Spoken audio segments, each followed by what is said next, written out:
Magandang umaga po sa atin lahat. Good morning. Good morning. Mukhang ang daming wala ngayon ha. Pero hindi bale.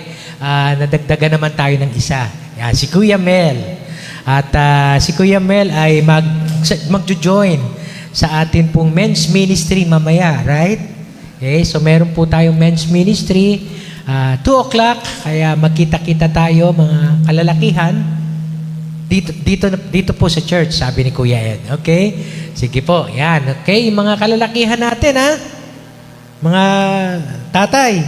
Yan, si Kuya Henry. Si Gail. Yan, si Jeran. Ang exhorter po natin mamaya daw ay si Kuya Jeran. Okay? At gusto ko rin pong batiin yung mga kasama natin sa online, ano? Kami po ay lubusang nagagalak talaga na kayo ay nandyan lagi sa tuwing Sunday para samahan kami sa atin pong pananambahan at saka sa atin pong pakikinig ng salita ng Diyos. So nais po nating batiin si Ate Sinta at saka si Joy na nasa New York. Ganon din po si Ate Vicky Lacerna na nasa California. Si Tita Ching na nasa San Mateo. At maging si Kuya Bien at saka si Ate Annabel na nasa Laguna. Si Nati na nasa Marikina. At si Olga, malamang kasama din niya si Asaph na nakikinig din sa atin ngayon. Bagamat hindi nakabalik si Asaph dahil daw sa namamaga yung kanyang paa, ano? Okay. At of course, no, si Ate Portia at si Ate Iya na nandito lang po sa Ciudad Real. Pero alam naman po natin may dinaramdam pa yata si Ate Iya.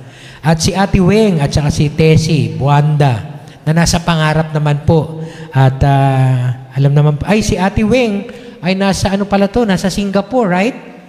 Tapos si Ate Tessie ay nandito lang po sa Pangarap. Pero maraming pong salamat sa inyo na patuloy pong sumusubaybay sa atin pong pagsamba at pakikinig ng salita ng Diyos every Sunday. At ganun din ang bawat isa dito sa inyo, ha? Na matyaga kayong pumupunta dito. Okay? At kahit na konti tayo ngayon ay andyan pa rin kayo.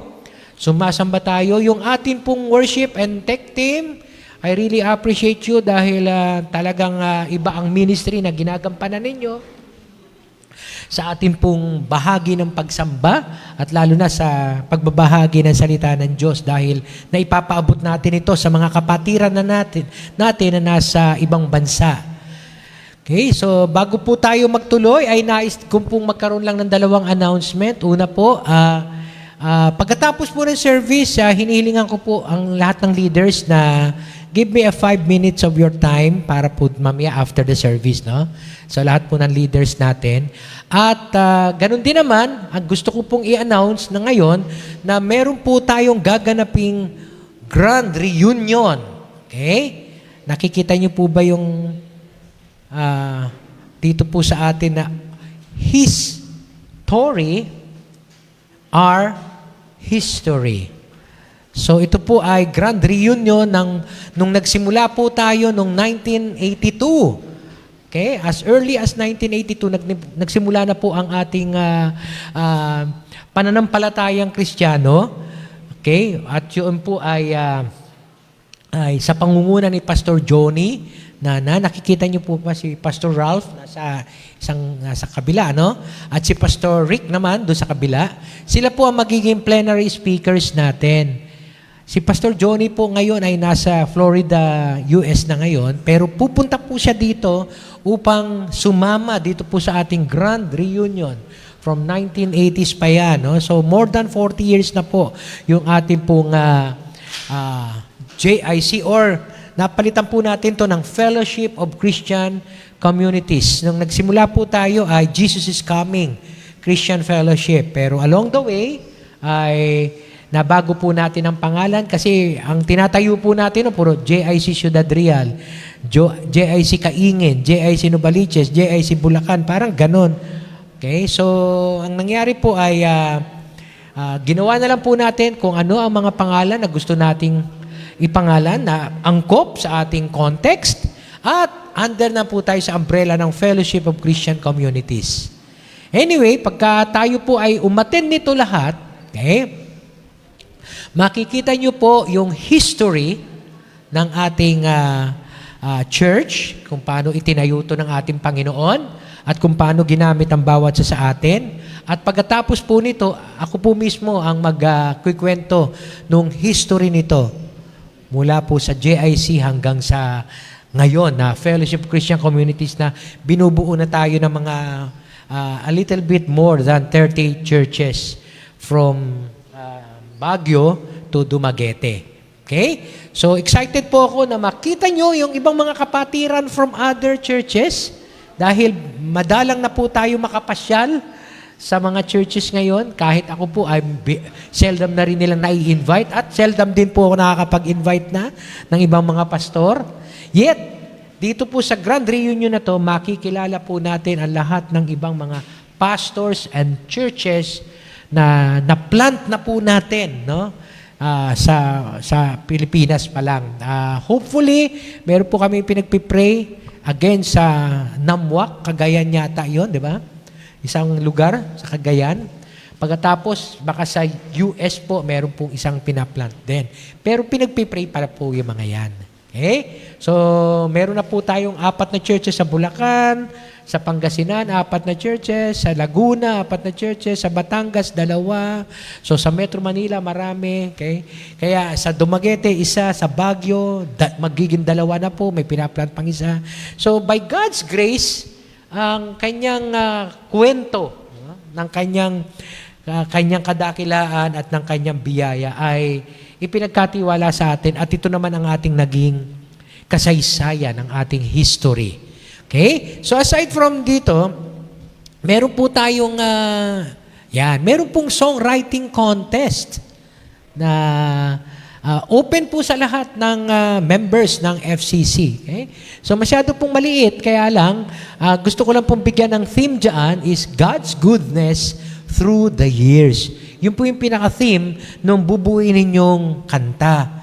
Kung makakabuo po kayo ng kanto, definitely, meron pong kahit papano, meron pong reward dyan. Pero meron pong deadline, hanggang August 30 lang. Okay? So, gawa po kayo, mag-compose kayo. At isa sa mga plano ng FCC ay yung mga kantang nakukompose ng bawat member ng FCC ay bubuuin natin at magkakaroon tayo ng isang album. Kung luluobin ng Panginoon. At syempre, kailangan, talagang aayusing mabuti, i-arrange mabuti. Okay? So, ito'y all for God's glory para sa kalwalhatian ng ating Panginoon. At pwede nga mga kantang ito ay gamitin na sa pananambahan sa bawat iglesia ng FCC every time na tayo nagkakaroon ng gathering. Okay? So, aside from the songwriting contest, ipopost nga po pala natin to sa ating FCC group, ha? Kaya sana meron po kayong, nag-join na po kayo doon. In-invite ko na po kayo lahat doon. Pag-join po kayo doon sa Fellowship of Christian Communities group. Okay? May criteria po, of course, yung relevance to the theme, theological accuracy, at musicality, at saka originality. Tig to 25% bawat isa. Okay? So meron po tayong mga, sabihin natin, qualified na mga judges para dito sa ating songwriting contest. Okay? Another thing po,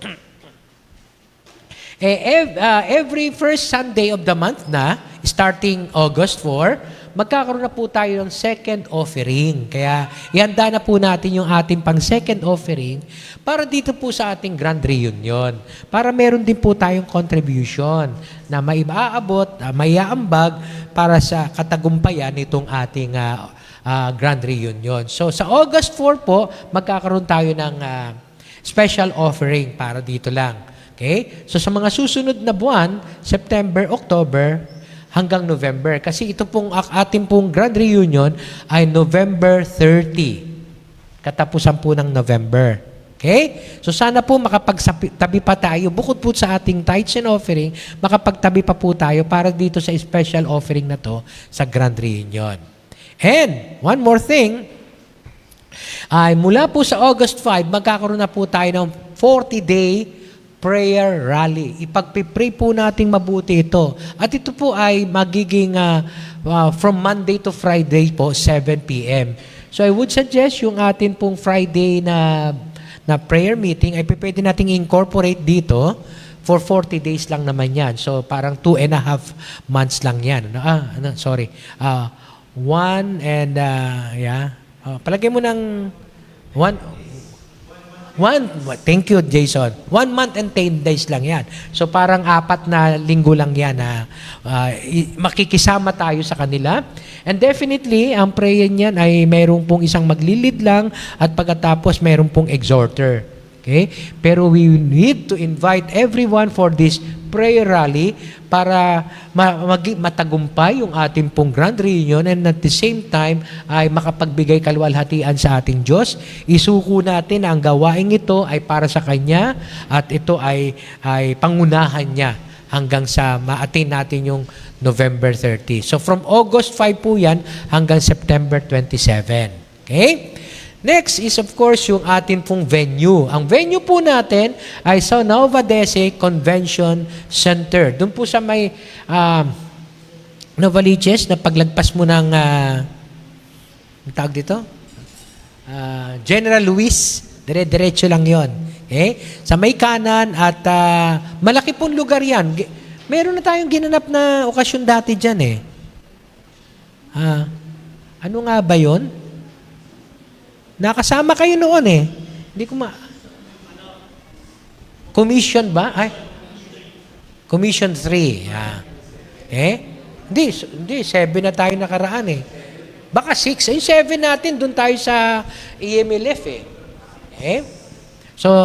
So meron po tayo naging kaganapan na dyan, pero mas malaki po ang kinuha naming venue na kung maaari lang ay mas maraming ma-accommodate kasi limited po yung ginawa natin noon dyan sa Nova Dece. Pero this time, mas malaki pong venue ang kinuha natin.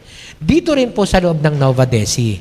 So dyan po tayo magkikita-kita ng November 30 at paghandaan po natin, ihanda natin mga sarili natin. So that would be a Saturday. Kaya nga po, wag po natin sayangin itong pagkakataong ito na makita po natin yung mga ibang members ng mga ibang churches. Magkakilala, magkaroon ng bonding, okay? At definitely, marami pong nasa abroad ang uuwi, magbabalik bayan para makasama dito sa ating Grand Reunion. Na ngayon ay karamihan sa kanila nasa Canada, nasa New Zealand, nasa US. Lahat po sila, at meron po sa UK, lahat po sila nagbigay na ng intention na sila'y magbabalik bayan upang dumalo dito sa ating Grand Reunion. Okay? So makakasama po sana natin lahat ng nandito ngayon para sa ganun, maging bahagi tayo ng once na in a lifetime. Kasi after 40 years, siguro isang generation ang lumipas. Nung kami nakikita-kita, mga bata pa kami at saka hindi pa senior. Ngayon, senior na. At yung mga anak-anak na namin ang siyang naglilingkod. No? At pagkatapos ngayon, si Pastor TJ po, anak lang po ni Pastor Nereo yun. Na dati, noong kami nakikita-kita, isa lang po siyang batang paikot-ikot lang, parang si Raven. Na makulit. Pero alam niyo po, napakalaki ng tulong ni Pastor TJ ngayon sa FCC. Okay? So again, next generation na talaga And hopefully, maipass on itong generation na to sa mga susunod pa na generation. Okay? So, yun lamang po. Meron pa po ba tayong announcement dyan? Yan. Meron pong t-shirt na gusto sana ng board na isuot natin, parang sa ganon, medyo terno-terno tayo ng dating, Okay? So, kung meron po kayong gusto umorder, okay, ipapasa ko na lang po ito sa ating, ang tawag dito? Ano ba tawag dito? Facebook account? Facebook page, no? Papasa ko na lang itong mga size ng t-shirts na to. Pero kami pong lahat ng pastor ay na-require na yan. Kaya meron na po kami mga t-shirts. May sizes tayo dyan. At yung pong magre-register tayo as a church. So, kailangan po natin ng isang coordinator. At ako na lang po ang tatayo as coordinator. Kasi konti lang naman tayo. Wala tayong problema. So, bawat isa na magpaparegister ay siyempre, magkakaroon po tayo ng, ayan, pagka ako po maglilista ng mga pangalan na gustong sumama at aayusin po natin siyempre yung ating transportation.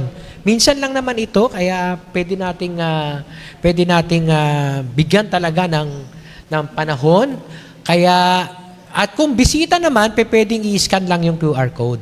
Okay? Kasi meron pong iba, hindi naman member ng FCC, pero gusto nilang umattend, gusto nilang sumama, pwede po silang gumamit ng QR code. Okay? And finally, meron po tayong tinatawag na Facebook account ba? Tawag ba dyan? Facebook page. Tama ba? Okay? Na Fellowship of Christian Communities Group. Okay? Yan. Fellowship of Christian Communities Group. At mag-involve po tayo sa group na yon at mag-engage tayo sa mga communications or conversation doon. At alam nyo po, si Pastor TJ, yung mga naka-online na katulad natin, pinopost nila. Okay? Hopefully, yung ating tech team, kayo na mag-post din sa Fellowship of Christian Communities Group ng atin pong mga summary o conclusion ng ating mga preaching. Okay? So again, ako po ang personal na nag-i-invite sa inyo para sumama tayo dito sa gawaing ito na minsan lang po ito mangyayari. Okay? So the Lord bless us all. Okay. Now, pupunta na po tayo dun sa atin pong message for this morning. Ay, nakalimutan ko yung aking clicker. Sorry. Okay? So, yung pong ating message ay continuity ng atin pong lessons. Thank you, Reg. God bless. Okay? Ng ating lessons every Sunday. Para po sa kaalaman ni Kuya Mel, na ngayon lang po nakasama, iniisa-isa po namin, chronologically, yung pong kwento ng buhay ng ating Panginoong Jesus dito sa Biblia, okay? Yung kanyang mga himala, yung kanyang mga tinuturo, at yung kanyang mga gawain. Okay? So, yung pong harmony of the gospel, Matthew, Mark, Luke, and John, iniisa-isa po natin. At pagkatapos po ay sinusunod-sunod natin yung pagkakabase sa kwento na inuugnay natin tong 4 gospels na to. Okay? Kaya nung nakaraang linggo, meron po tayo naging topic, di ba? Ano ba yung ating naging topic nung nakaraang linggo? Continuation ng ating the return of the king, ang pagbabalik, ng ating hari pagdating ng araw. At meron tayo naging lesson doon. Okay? Na the kingdom of God is the now and the not yet. Nandito na, may naghahari na ang Diyos sa iilan sa mga tumanggap sa Kanya bilang Panginoon tagapagligtas. Pero darating ang panahon na sa muli niyang pagbabalik, sa second coming niya, okay? Talagang siya ay tatayong hari. Okay? Sa mundong ito. Okay? So, anong dapat natin gawin? Yon, di ba? Yun ang ating pinag-aralan nung nakaraan. Anong dapat natin gawin? Kailangan pinagkatiwalaan tayo ng Diyos nung mina. So, yung mina na yun, pwede naman pong talagang literal na pera or time or yung life natin.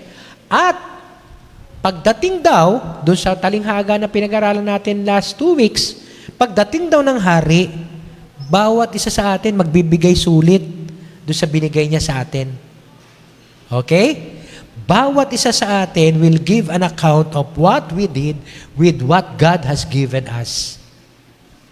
Kaya nga po, doon sa kwento, ang mga gumawa, kumilos, okay? Sa buhay na to, para sa Panginoon, okay? Kasi yun ang accounting niya, magbibigay sulit sila sa binigay at ibabalik nila sa Kanya. Okay? Ay may gantimpala, pero yung wala daw gagawin ay magkakaroon ng judgment. Okay? Yun yung dalawang iniwan natin. Now, ito pa nga yung susunod na kwento. Mababasa po natin sa John chapter 11, verse 55 hanggang chapter 12, verse 11. Ito na po yung susunod na kwento ng kaganapan matapos niyang ikwento ito. At ito'y papasok na po siya ng Jerusalem. Pero meron muna siyang stopover. Ayan. Yun po yung pag-aaralan natin. Ano nangyari dito sa stopover niya bago siya pumasok ng Jerusalem. Kaya po next Sunday, ang atin pong magiging theme na ay yung pong pagpasok ni Jesus sa Jerusalem.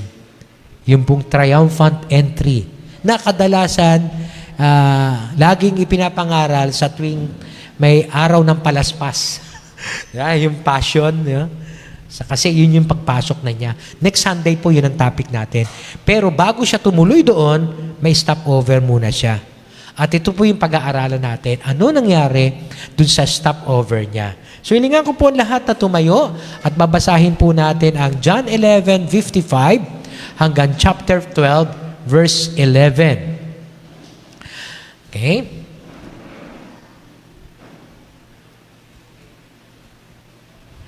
When it was almost time for the Jewish Passover, many went up from the country to Jerusalem for their ceremonial cleansing before the Passover.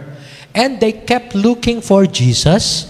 And as they stood in the temple area, they asked one another, "What do you think?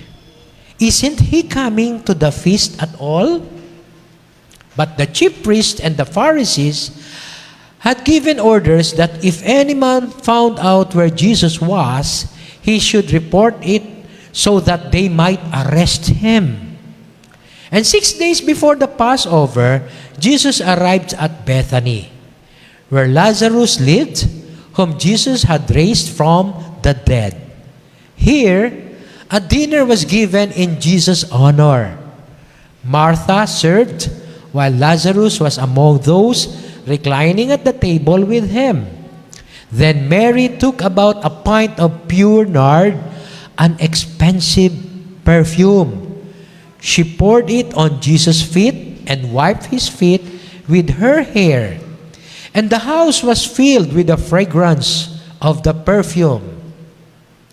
But one of the disciples, Judas Iscariot, who was later to betray him, objected. "Why wasn't this perfume sold and the money given to the poor? It was worth a year's wages." He did not say this because he cared about the poor, but because he was a thief. As keeper of the money bag, he used to help himself to what was put into it. "Leave her alone," Jesus replied. "It was intended that she should save this perfume for the day of my burial. You will always have the poor among you, but you will not always have me." Meanwhile, a large crowd of Jews found out that Jesus was there and came, not only because of him, but also to see Lazarus, whom he had raised from the dead. And so, the chief priests made plans to kill Lazarus as well, for on account of him, many of the Jews were going over to Jesus and putting their faith in Him. Manalangin po tayo at hingin natin ang gabay ng ating Diyos sa pag-aaral ng Kanyang mga salita. Purihin ka, Panginoong Jesus. Dakilain ang iyong pangalan. Alam po namin, Panginoon, na hindi po aksidente na kami po ay narito ngayon kasama mga kapatiran namin online upang mapakinggan po namin ang iyong mga salita. Ang mga salita mo na magbibigay po buhay sa amin, magbibigay ng inspirasyon at maging gabay kung paano po kami mamumuhay sa mundong ito habang inaantay namin ang muli mong pagbabalik. Kaya Panginoon, tulutan mo ang iyong banal na Espiritu, ang siyang tunay na magturo sa aming lahat ngayon, mag-usig sa amin, mga puso't isipan. Gamitin mo lang po akong instrumento Pero ikaw, O Diyos, ang siyang manguna sa aming mga buhay habang pinakikinggan po namin, Panginoon, ang iyong mga salita. Ang iyong banal Espiritu nawa ang siyang magbigay sa amin ng gabay kung paano po namin isa sa buhay, iaangkop ang iyong mga salita na aming papakinggan. Tulutan mo po, Panginoon, ang bawat sa amin ay magawa ang mga iniatang mo na tungkulin sa amin para sa iyong Ngunit ganun pa man, Panginoon, ituwid mo nga po ang aming mga puso. Salamat po, O Diyos, sa mga salita mo na aming mapapakinggan ngayong umaga. Ikaw po ang matanghal, ikaw po ang maluwalhati at mabigyan ng papuri. Sa pangalan ni Jesus na aming Panginoon tagapagligtas. Amen. Amen. Maaari na po tayo makaupo. At yan, yung ating mga Sunday schoolers. Okay? Ayun, sige. Ihanda naman po natin ngayon ang ating mga sarili sa pakikinig ng salita ng Diyos. Okay? At yung mga Sunday scholars naman natin ay makikinig din sila sa level ng kanilang pag-aaral din. Okay? Ayun, si Brio, attend na ng Sunday school. Okay, Wow. Okay, very good. Okay. Si Gia nandun din ba? Talaga? Okay. Salamat sa Panginoon. No? At ang mga kabataang yan ay inihanda na natin para sa susunod na henerasyon para maitaguyod ang iglesia ng ating Panginoon. So, as I was saying, 2 weeks ago, di ba? Pinag-aralan po natin yung what we do with what God has given us. Okay? At last week, napag-aralan po natin yung the return of the King. Sa muling pagbabalik ng ating Panginoon, we will give an accounting of what we do and what we did sa mundong ito. Okay? Sa muling pagbabalik ng ating Panginoon. At nabanggit na natin kanina, gagantimpalaan po niya. Salita po niya ito, na pinakinggan natin 2 weeks ago. Okay? Gagantimpalaan niya yung mga tao na hindi lang po kumikilos para sa kanilang mga buhay, kundi para sa kanyang kaharian. At i-judge naman daw niya ang walang ginagawa. Siguro may ginagawa tayo para sa atin lang, sarili, para umunlad yung ating kabuhayan, pero para sa kanyang kaharian, ay baka wala tayong ikinukontribute o inaambag. Kaya nga, meron pong naging encouragement na habang inaantay natin ang Panginoon at tayo naman ay kumikilos pa rin para sa ating mga pang-araw-araw na kabuhayan, bakit hindi din tayo mag-spend ng time serving our God? Ayan, ministering to Him. Through His church, of course. No? Kaya nga po, I do believe, dun sa sermon na yon, meron pong ilan sa atin dito ang na-convict ng Panginoon na, oh yes, Lord, magsisimula na po akong maglingkod para sa iyo. Hindi lang yung puro sa sarili ko ang aking aasikasuhin. Asikasuhin ko rin po ang ministry na pwede nyo pong maiatang sa akin. Makakontribute ako doon sa ministry na yon at makapagbigay kalwalhatian sa iyong dakilang pangalan. Okay? So ngayon, marami siguro na encourage na pumasok ng ministry. Pero how do we treat ministry? Paano ba natin iaangkop sa ating mga sarili ang ministry? At dito po sa kwento na nabasa natin kanina, meron po tayong 2 characters. Okay? Na magkaiba po ang kanilang pananaw pagdating sa ministry. Both ministered to Jesus, seemingly yung isa ay parang may magandang layunin. Pero tingnan natin kung ano po ang kwento at paano po natin ititreat ang ministry. Is ministry a blessing or a burden? Di ba? Kung minsan, pag may ministry, nagiging burden sa iba. Dagdag trabaho, dagdag oras, dagdag effort, Okay? At siyempre, kuminsan, hindi maalis. Pagka ikay nasa ministry, ikaw kuminsan ang nag-aabono. Okay? Kaya medyo kailangan ng pera. Okay? So, nagiging burden kuminsan sa iba ang tinatawag nating ministry. Pero sa iba, blessing ang tayo'y maging bahagi ng isang ministry, ng isang church. Okay? So, titingnan po natin mula doon sa kwento kung ang ministry ba ay blessing or burden. Kailan ito nagiging blessing? At kailan ito nagiging burden sa isang tao? Okay? So, tingnan po natin muna yung setting. Ano po na yung pinaka-okasyon? Bakit nagkaroon ng ganitong kwento, no? So, dun po sa sa setting ng John 11, verse 55 to 56. Okay? Ayan. When it was almost time for the Jewish Passover, many went up from the country to Jerusalem. From different places sila.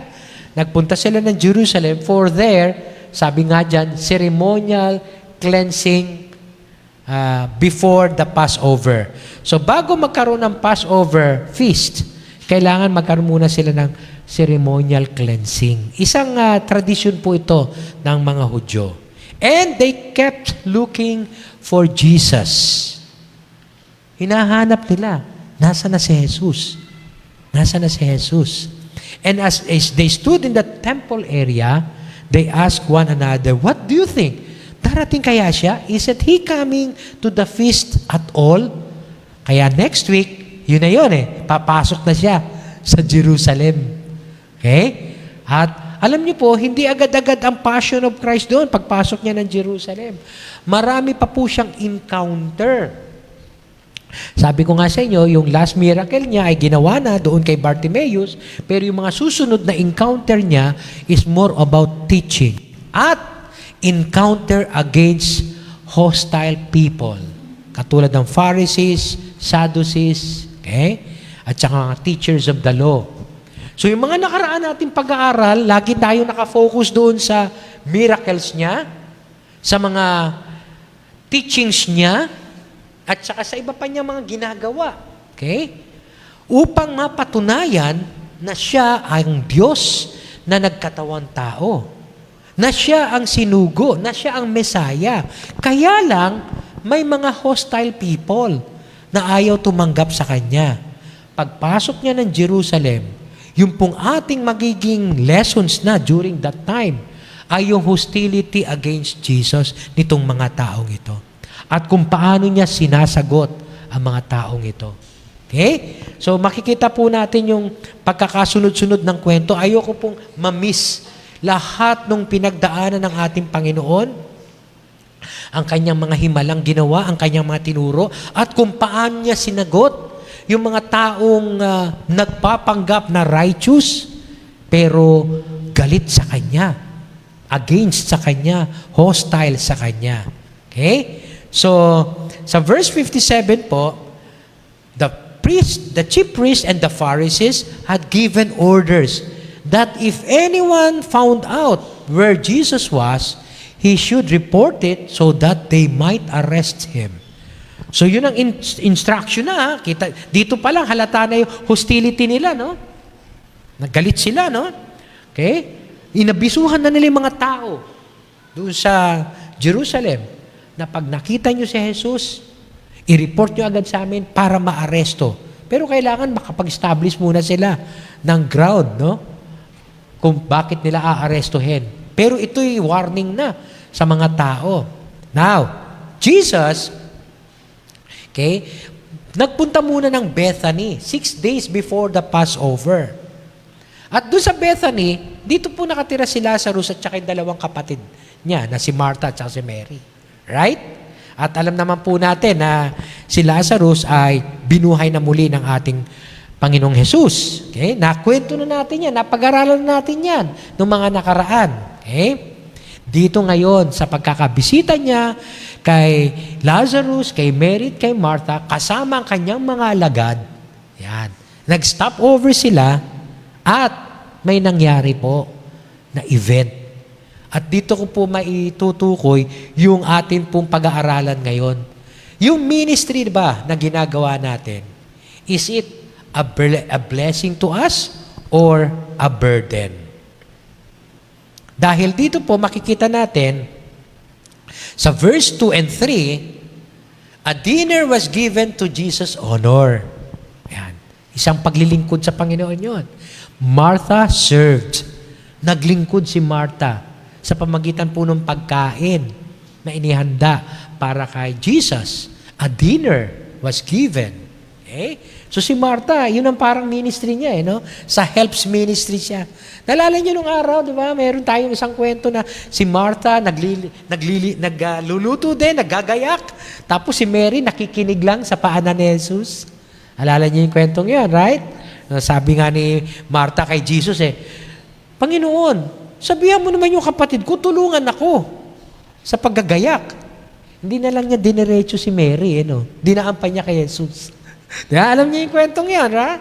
Okay? Imbis na sabi, Mary, sandali, halika nga dito. Tol, tulungan mo naman ako. Bakit naupo ka lang doon kay Jesus? Dinaan pa niya kay Jesus. Panginoon, sabihin mo naman, Guro, sabihin mo naman sa kapatid, tulungan ako. Nakaupo lang dyan sa tapat niyo Ay, sabi ni Martha, ni Jesus, Martha, masyado kang busy sa lahat ng ginagawa mo. Isa lang ang mabuti, isa lang ang one thing is good. At pinili yun ni Mary. And that is listening to His Word. Okay? Kaya nga kung minsan nasa ministry tayo, pero baka mamaya burden ang ministry sa atin. Okay? Now, while Lazarus was among those reclining at the table with him. Ibig sabihin, nakikipagkwentuhan.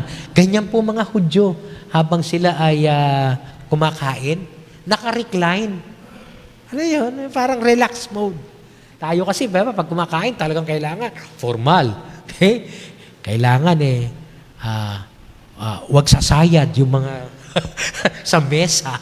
Kailangan nakataas. Alam nyo, American culture, Western. Mga Chinese nga, talagang sub-sub, Kultura yon, di ba? Ang kultura ng mga Hudyo, naka-recline. Ayan. Relax mode. Habang nagkikwentuhan. Habang kumakain, naka-relax. Pagka sa atin siguro, pagka naka-relax ka, di ba? Pagagalitan ka, nung araw, panahon namin, pagagalitan ka, bakit ka nakaganyan? Para kang tinatamad. Tumayo ka na, umupo ka na maayos, di ba? Huwag mong kinatatamaran ang grasya ng Diyos, yan. Pero sila, relax mode. Recline. Lahat po ng description, laging ganon. Naka-recline sila pag sila'y kumakain. Then, Mary took about a pint of pure nard, an expensive perfume. Baka may magtanong kasi, ano yung nard? Expensive perfume. Yan na po yung sagot. Okay? And she poured it at Jesus' feet and wiped His feet with her hair. And the house was filled with the fragrance of the perfume. Alam niyo po, yung pong ginawa ni Mary na to, ay hindi po ganun kadali. Bakit? Yung pong punasan mo ang paa ng mga tao noong araw, ay napakahirap pong gawin yon. Kasi naman, noong araw, wala pa pong closed shoes noon. Puro sandals pa lang noon. At hindi pa po simentado mga kalsada noon. Kaya ma-imagine ninyo habang naglalakad ang tao, lupa ang inaapakan niya, yung alikabok ng lupa, napupuntahan doon sa paa. Kung halimbawa, may mga tao pa doon na, alam niyo naman, di ba? Madumi. Dumudura sa kalsada. Tapos maaapakan mo. Wow. Diba? At kung minsan, yung mga pupu pa ng mga aso, mga pusa, diba? Kaya po yung paa ang pinakamarumi noon sa parte ng isang tao. Dahil wala pa pong closed shoes noon, puro sandalyas. At hindi pa simentado mga kalsada. Kaya imagine ninyo, napakadumi noon. Pero Mary stooped down. Okay? And she poured that expensive perfume on Jesus' feet. At hindi lang yun, na hinugasan niya ang paa ng ating Panginoon sa pamagitan ng kanyang ng pabangong ito, pinunasan niya ng kanyang buhok. Imagine niyo kung gaano na ang ginawa ni Mary ito. Pero I do believe there is something more on this. Ito ay bahagi ng kanyang pagkilala kay Jesus, hindi lang bilang isang guro, kundi bilang isang Panginoon, Redeemer, tagapagligtas, Messiah, the Anointed One, bilang isang Diyos. Okay? Kaya, our ministry, when does our ministry become a blessing? Okay? When what we do in our ministry is our worship to God. Sipin niyo po, pagka kayo ay nasa ministry, hindi lang po ito isang ordinaryong trabaho, kundi ito ay isang pagsamba sa Diyos. Maging yung ginagawa ng ating worship team. Okay? Tayo'y tinutulungan nila sa ating pananambahan. Pag tayo'y sasamba, as much as possible, i-focus natin ang ating atensyon sa Kanya lang. Kung tayo'y nasa ministry, ano man ang ministry natin, kahit nga yung paglilinis, paglilinis ng church, di ba? Ministry po yan, di ba? Sa maintenance natin, di ba? Pagka naglinis tayo, okay, hindi lang dahil sa, may tatanggapin na naman ulit tayong pera mamaya. Hindi lang doon kundi more on, ito'y pagsamba. Pwede niyong gamitin, halimbawa, gawin na, Lord, I praise you, salamat, binigyan mo ko ng opportunity na maging bahagi ng Helps Ministry. Thank you, Lord. At dalangin ko po sa bawat silya na aking pinupunasan, ay punuin mo po ito ng tao. Pwede pong maging ministry ang pagsamba natin sa Diyos, ay ang ministry natin bilang isang pagsamba sa Diyos. Sa tech team, ganun din. Hindi lang po ito karunungan ng mga computers o kung ano pa mang mga technical work, kundi more on, samahan natin ang pagsamba. Alam niyo po, kahit naman sa preaching, every Sunday, di ba, magpipreach ako. Hindi porket ang preaching ay spiritual na gawain, pwede kasing magpipreach ako dito na wala akong pagsamba sa Diyos. Gagalingan ko lang ang ministry ko. Gagalingan ko ang aking sasaliksik ng salita niya. Okay? Pero kung wala pong pagsamba sa puso ko, hindi po magiging blessing yun. Ministry becomes a blessing when what we do is our worship to God. Okay? Kaya nga po, itutuwid natin ang ating mga puso sa ating pong pagmi-ministry. At pagka tinuwid natin ito, bawat ministry, kung saan man tayo involved, o bawat gawain para sa ating Panginoon, anuman ang involvement natin, kung ito po ay gagawin natin pagsamba sa Diyos, magiging blessing po yun sa atin. So it's a blessing when we do ministry as a worship to our God. Okay? Moving on, meron pa po ako isang nakita dyan. Okay? Nung pong sinita ni Judas, di ba? Mamaya, tatalakayin naman natin yung kay Judas. Nung sinita ni Judas, na bakit ganyan? Sayang yung pabango. Sana binenta na lang dahil napakamahal niyan at ibigay na lang sa mga mahihirap. Ang sagot ni Jesus sa kanya, leave her alone. Jesus replied, it was intended that she should save this perfume for the day of my burial. Ayun na. Parang sinasabi na ni Jesus, no? Malapit na yon. Pagpasok ng Jerusalem, darating na ang panahon, okay? Na magkakaroon, sa Passover, magkakaroon na ng death. Okay? So it was intended for my burial. You will always have the poor among you, but you will not always have me. So nakita ko po dito that our ministry could be a blessing, it will become a blessing when we consider our service a privilege and not merely a duty. Okay? Okay, yan. Tandaan po natin na yung pong ministry na binigay sa atin, iniatang sa atin, huwag po natin isipin na ito'y duty o obligasyon. Okay? Mapalad nga tayo dahil privilege to na binigay sa atin ng Diyos. Among the people, biro mo tayo ang pinagkatiwalaan ng ministry na yon. Kaya nga it's a privilege. Parang pagka ako po'y nagkakasal, sa mga ninong at ninang, lagi ko sinasabi sa kanila, alam niyo po, huwag niyong isipin na pagkatapos ng kasalang ito at maibigay niyo, pakimkim niyo, tapos na po yun. O magiging obligasyon na kayo'y magiging ninong at ninang, pangalawang magulang nito mga kinasal natin. It's a privilege. Why? Sa dinami-dami ng taong kilala ng ikinakasal, kayo ang piniling ninong at ninang. The same is true pagdating sa ministry. Sa dinami-dami ng tao na pwedeng maglingkod, kayo ang napili para maglingkod. So it is a ministry, not a duty. Huwag nating ituring na duty. Kakapagod, parang ayoko na, pero wala akong magawa eh. Kasi ako na, consider it as a privilege. Pagdating ng Panginoon, we will give an accounting. At sasabihin natin, Lord, humbly, okay, I fulfilled the ministry that you have entrusted to me. It's a privilege on my part. And of course, the Lord will reward us. Okay? It will become a blessing if we do the ministry as a privilege, not a mere duty. Okay? And finally, nakita ko po dito sa atin pong passage, I tell you the truth, wherever this gospel is preached throughout the world, what she has done will also be told in memory of her. Alam niyo po, nagulat ako dito na in memory of Mary.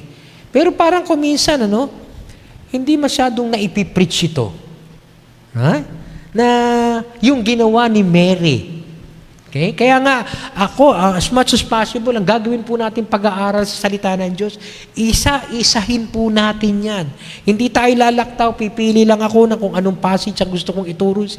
Iisa-isahin natin. Itong mga kwentong ito, para lahat madaanan.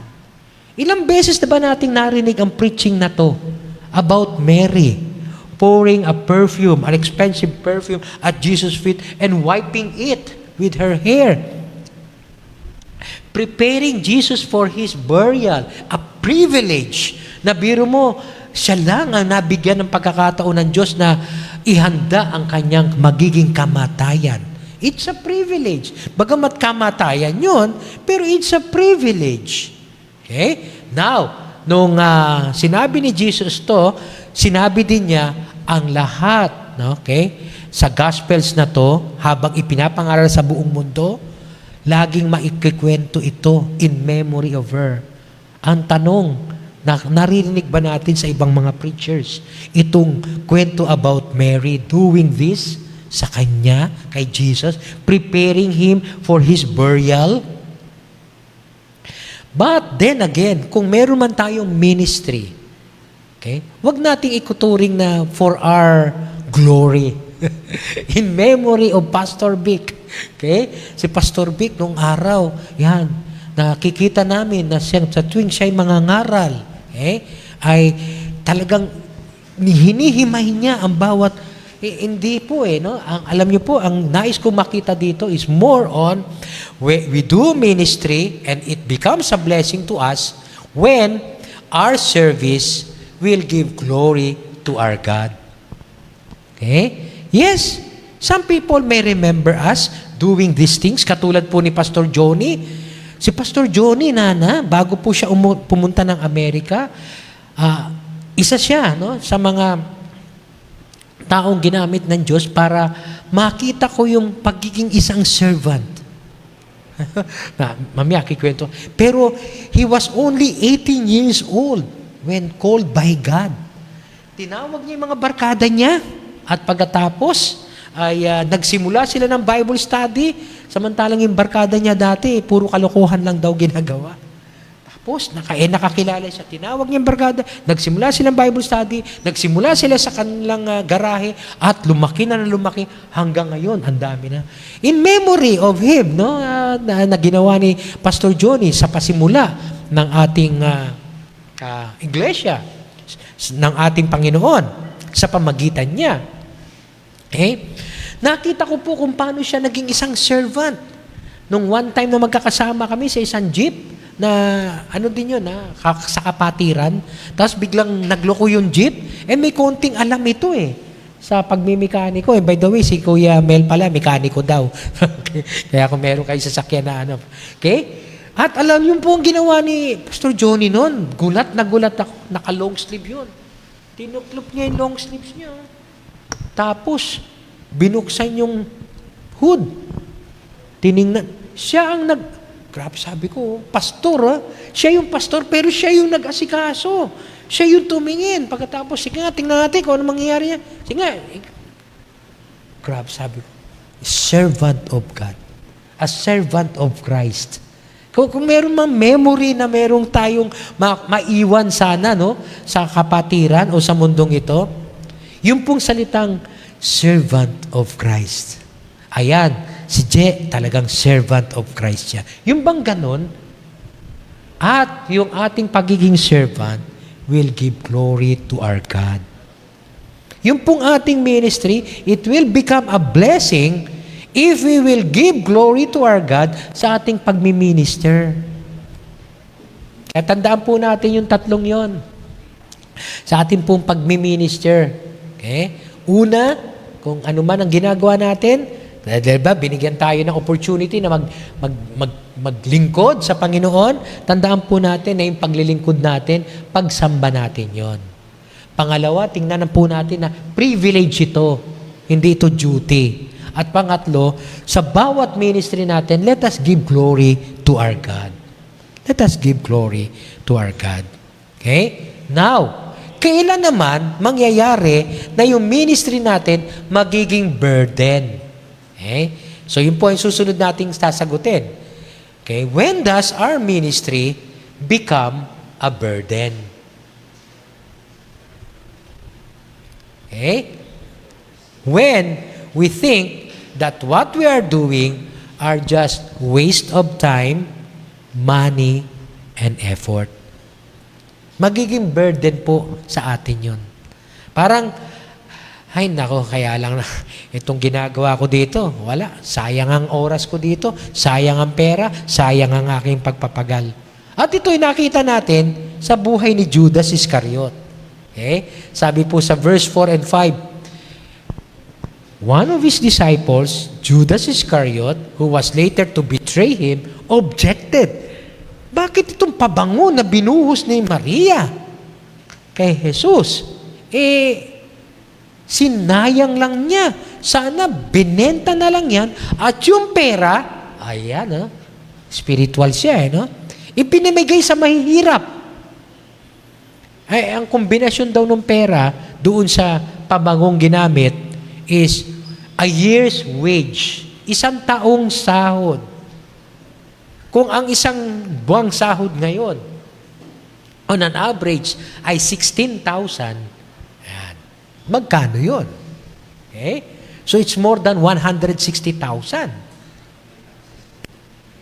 Diba? Kaya alam niyo po, malaking halaga yun. At ang sabi ni Judas, ay nako, sayang. Sayang yung pera na ginugol dyan. Sana binigay na lang sa mga mahihirap. Kung yun po ang lagi nating iisipin sa ministry, sa pinigay sa atin ng Lord, sayang.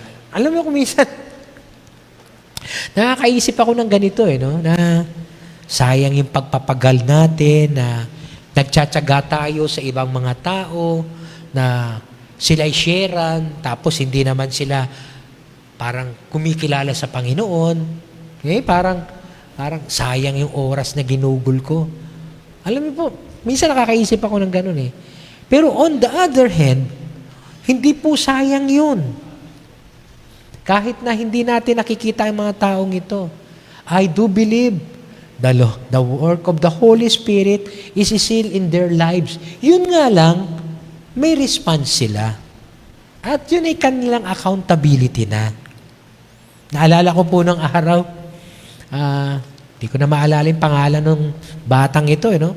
Yung bang nagmamaneho ko ng sasakyan ko, tapos ang bilis-bilis niyang, nakita ko siya nagbabike mula doon sa, alam mo yun, diyan kila Perez, di ba, pakana na ganon. Okay? Nakakotse ko, tapos may nakita ko nagbabike mula doon sa taas, sa falling down, ang bilis ng takbo. Grabe, kinabahan ako, sabi ko, ang bilis naman ng bike nun. Tapos biglang liko siya dito. Tapos biglang liko sa lugar na yon, di ba? Alam ko na yun, kaya parang nagminor ako Kinabahan ako Kaya nagminor ako. Nung makita niya ako, di niya ako napansin agad Nung makita niya ako, kumanan siyang biglang ganon. Nabanggado siya sa poste. Yung poste na nandun sa tabi nila Perez, bangga siya. Baba agad ako ng kotse. Sabi ko, kumusta ka na? Nahihilo ka ba? Hindi, okay lang po ako. Kasi kako, baka malakas ang pagkakabangga mo. Baka kako, mamaya, may nahihilo ka. Hindi ka dapat tumuloy. Pwede tayo magpunta sa isang hospital. Hindi, okay lang po ako. Pero hindi ko siya iniwanan hanggat talaga medyo okay ang tayo niya. Kasi natatakot ako doon sa ganong sitwasyon. Okay? So pagkatapos nun, okay, siya yung nagtitinda ng mga dyaryo nung araw. Yung nagbibigay ng mga dyaryo-dyaryo. Okay? Kaya sabi ko, siguraduhin mo dito muna tayo, hindi kita iiwanan hanggat hindi maayos ang iyong pakiramdam. Sabi niya, parang nahihilo nga po. Sabi ko sa iyo, o sige, dito muna tayo Gusto mo dalhin kita hindi na po. Sige, kwentuhan kami. Nung nagkwentuhan kami, in-invite ko siya sa Bible study. Bible study pa lang tayo noon. Okay? Then ito, umattend ng Bible study. Pero every time na umattend ng Bible study, may dala pong paninda. Halimbawa po, mag-aalok siya ng Tupperware, o mag-aalok siya ng encyclopedia. Nung araw pa yun May dalang balaging paninda. Pero kami naman, ina-accommodate namin. Kasi nung Bible study natin nung araw, naalala nyo, may kainan pa every Friday yon. Pagkatapos ng Bible study, may kainan talaga yon, no? Yung mga naunang mga members natin dito, alam yon. Tapos siya, pupunta, siyempre, makikikain. Pagkatapos, may paninda. Wala namang bumibili masyado. Yun lang. Wala siyang masyado nabibentahan. Okay? Pero, alam niyo po, nawala yun. Sabi ko, mukhang sayang yung mga effort natin dun sa taong yun Mukhang nawala di ba? Nawala. Sayang. Then, years after, kami po mga pastors ng FCC, umattend kami ng John Maxwell Seminar dyan sa Word of Hope, sa may SM North. Okay? Tapos, alam niyo po, nakita ko siya doon. At nagpapastor na raw siya. Nagulat ako. Sabi ko, totoo? Opo, pakilala ko po kayo sa senior pastor ko. Sabi ko, grabe naman si Lord. Hindi po sayang. Okay? Wag po tayong manghihinayang. Kuminsan nagiging burden sa atin ang ministry. Kasi parang nanghihinayang tayo na walang nangyari. Sa effort natin Sa time natin doon sa tao At kuminsan nag-i-invest tayo ng pera, di ba? Para sa ma-win natin itong mga taong ito. Katulad po sa opisina namin, kwento ko sa inyo, di ba? Magpapamerienda ako. Pagkatapos ma-win ko yung relationship, tapos i-share ko na siya. Ma-i-invite ko sa Bible study. Okay? So nag-i-invest tayo. Hindi po sayang, Kaya lang, kung manghihinayang ka, magiging burden sa'yo ang ministry. Okay? Magiging burden sa'yo ang ministry. Okay? Kaya nga po yun yung binabanggit ni Judas sayang. Hindi sayang yun. May purpose kasi yun kung bakit niya ginawa yun. To prepare the burial of our Lord Jesus Christ. May purpose yun. Hindi sayang. May purpose si Lord kung bakit hindi na natili dito yun. Okay? Yung pala magiging pastor sa ibang church. Okay? Tuwan-tuwa po talaga ako doon sa batang yon. Okay? Biro mo, nagtitinda lang nag-ano lang yun, nagtitinda lang ng newspaper nung araw yun. Ngayon, nagpapastor na. Alam niyo po yung pastor dyan sa JCCA, sa may bankers, si Pastor Derio, okay? Derek ang tawag namin, no? Noong araw po, bago magpastor yun, ha? Barbero lang po ng mga anak ko yun. Diyan sa may Lagro, siyang nagugupit sa mga anak ko, tapos nagkakakwentuhan kami. Okay? Tapos ngayon, pastor na. Ang laki ng church niya. Ang dami niyang members. Ha? Minsan, ini-invite niya ako para mag-speak sa youth nila. Grabe yung youth nila, 100 mahigit. Tapos, meantime naman, in-invite ako sa mga parents naman. Another, ng mga estudyante nila. Sabi ko, ang laki ng church nila. Oh. Samantalang, biro mo yun, ha? Barbero nagsimula yun. Kaya, alam niyo po, ang Panginoon, hindi tinitingnan po yung galing natin, eh. Ang tinitingnan niya yung puso natin, eh. Huwag po tayong manghihinayang sa bawat ginagawa natin para sa Panginoon. Dahil may purpose po yan. Okay? Kaya, magiging burden kung yun ang iisipin natin, sayang yung effort ko. Now, another thing, magiging burden po ang ministry sa atin when we think that what we are doing is more than the Lord requires. Okay? Ang requirement ng Lord, sa totoo lang, tama naman si Judas. Meron pong requirement ang Lord na tulungan ang mga mahihirap. Meron pong ganun Old Testament, makikita nyo ang puso ng ating Panginoong Diyos sa mga mahihirap. Kaya nung nagsimula po ang church natin, isang account agad ang sinabi ko sa leadership, magbigay tayo ng mag-allocation for the poor and the needy. Kasi sa Old Testament, nakita ko at nabasa ko kung gaano ang puso ng Panginoon ay nandun sa pagtulong sa mga mahihirap at sa mga nangangailangan. Of course, itong mga mahihirap na to, tsaka nangangailangan, yung totoong nangangailangan at naghihirap, hindi yung umaabuso. Okay? Hindi yung nananamantala, kundi talagang nangangailangan at mahirap.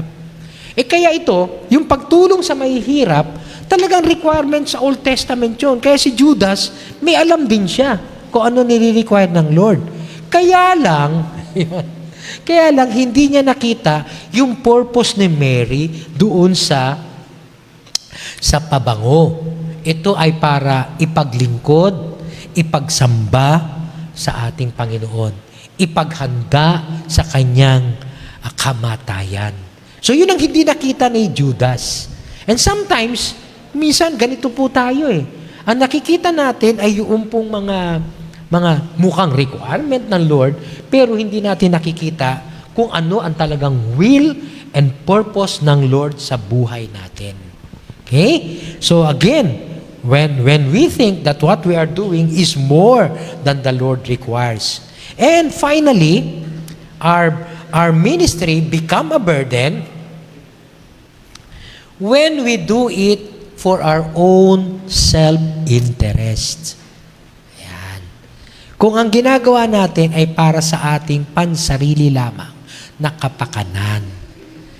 Kaya nga pala daw sinabi, ni-reveal ni John kung anong motibo ni Judas sa pagkakasabing, sana binenta na lang yan. At pagkatapos ipamigay sa mahihirap. Kaya pala niya sinabi yon, hindi because he cared about the poor. Binisto ni John yung puso ni Judas, because he was a thief, magnanakaw. And as keeper of the money bag, so lumalabas siya ang treasurer ng mga kapatiran, ng mga alagad, and as a keeper of the money bag, he used to help himself to what was put into it. Yun. Meron siyang konting dukot na ginagawa para sa kanyang sarili. Alam niyo po, kung ginagawa nating ministry para sa pansarili lamang nating kapakanan, it will be a burden to us. It will be a burden to us. Okay? Kung makikita po natin, At dito po, marireveal yung heart natin. Bakit ba tayo nasa ministry? To be a blessing o to have something for us? Ano yung something? Hindi naman po money. Kasi sa pera, kung tutusin, sabi nga ng iba, sa mga kapastoran, at talagang wala halos, na nabibigay ang iglesia. Lalo na kung maliit ang church, lalo na kung maliit ang collection ng church, no? Halos walang naibibigay sa mga pastor. Kaya nga doon po sa ating grupo, sa FCC, nung ako po naging presidente dati, ginawan ko po ng paraan na ang mga pastors ay magkaroon man lang, makasabay man lang sa minimum ng nasa sanlibutan. Ibig sabihin, noong araw, nung ako ay naging presidente noon, ang minimum na mga kinikita ng nasa labas, 8,000. Magkano kinikita ng mga pastor? 600, 500, 300 a week, 1,200 a month, 8,000 nga sa labas, minimum. So parang naging ko po nun, magkaroon tayo ng initiative na tulungan ang mga pastor natin na umangat din naman. Okay? Kaya nga po nag-uso doon yung 8K, okay. So bawat pastor, makarating sana sa 8,000, okay na yon. Tapos naging 12,000 na ang minimum. Ngayon, magkano na ang minimum? 16 to 18,000. Pero hindi po lahat ng pastor. Now, sinasabi nila, yun nga, ang problema, mahirap ang nangyayari sa loob ng mga churches. Kaya tuloy, yung ibang mga pastor, parang pera ang hanap, no? Okay? Kung kaya po ng church, kung paano na ang pastor binibless yung church, dapat binibless din ng church ang pastor. At hindi lang yung pastor, lahat ng workers dapat binibless ng church. Okay? Parang nabanggit ko yata to sa sa Chelsea, dun sa ating klase, di ba? Parang nabanggit ko yun, na dapat lahat ng workers binibless ng church. Sa klase namin, sa Christian Counseling. Tapos merong isang estudyante doon. Sabi niya, Pastor, pwede po ba lumipat na lang sa inyo? Kasi nga, di ba? Parang nangyayari, doon daw sa church nila kasi, siyempre maliit pa lang yun Naintindihan ko po yun. Nagsisimula pa lang yung church nila at maliit pa talaga. Pero, hindi dapat yun ang motibo natin. Hindi dapat for self-interest yun. Yes, we could be a blessing to the church, but the church also must bless the workers. Pero the workers must not have this in mind na for our own self-interest. Kung bakit tayo naglilingkod. Magiging burden yon sa atin. But as a church, we must also learn to bless the pastor and the workers. Ang problema ko minsan, sa ibang churches, pastor lang ang nabibless, yung workers hindi. Wala. Voluntary at talagang walang alaman lang inaabot sa mga workers. Kaya ako sinususugan ko, sa bawat workers, dapat mayroon talagang binibless ang church. Okay? Bakit? Naglilingkod sila sa Panginoon. Not for their own self-interest, but for God's glory. For God's glory. Alam niyo po, natutunan ko to sa isang pastor dati. Nung ako nagtatrabaho pa, at ako ini-invite nila para mag-speak sa kanilang mga churches. Kasi wala pa po tayong Sunday service, puro Friday lang, Bible study. Sabi ko dun nung inaabutan na ako ng mga churches, sabi ko, okay na yan, ibigay nyo lang sa church yan dahil binibless pa naman ako ni Lord sa pamagitan ng aking trabaho. Yun ang sinasabi ko. One time, may isang pastor ang nagbibigay sa akin ng love gift, tapos tinatanggihan ko. Ang sabi niya sa akin, Brad, binless mo ang church. Gusto kang i-bless ng church. Tanggapin mo to dahil naniniwala kami, pag binibless namin ang pastor, i-bless din ni Lord ang church. Simula noon na bago pananaw ko, bakit nga ba hindi ko tanggapin? Blessing yun. At nang sa ganun, dahil binless nila yung worker, i-bless din sila ng Panginoon. The Lord will bless the church. So sana maganda ang ating motibo. Okay? Na it's all for God's glory and not only for our own self-interest. Ano ba naman yung maliliit na mga bagay na yun na tinatanggap? Okay? more so, be a blessing. Let the ministry be a blessing and not a burden. So as a challenge to every one of us na dapat nating makita mula dito, any ministerial task can be a blessing to some. Yet, it can also be a burden to others. Right? Baka meron pong nakakaramdam ng ganito, na blessing ang maging isang minister, ay burden ang isang minister. Okay? However, since we are all, tayong lahat po, we are all called to serve, we must do it as worship to our God and not for self-interest.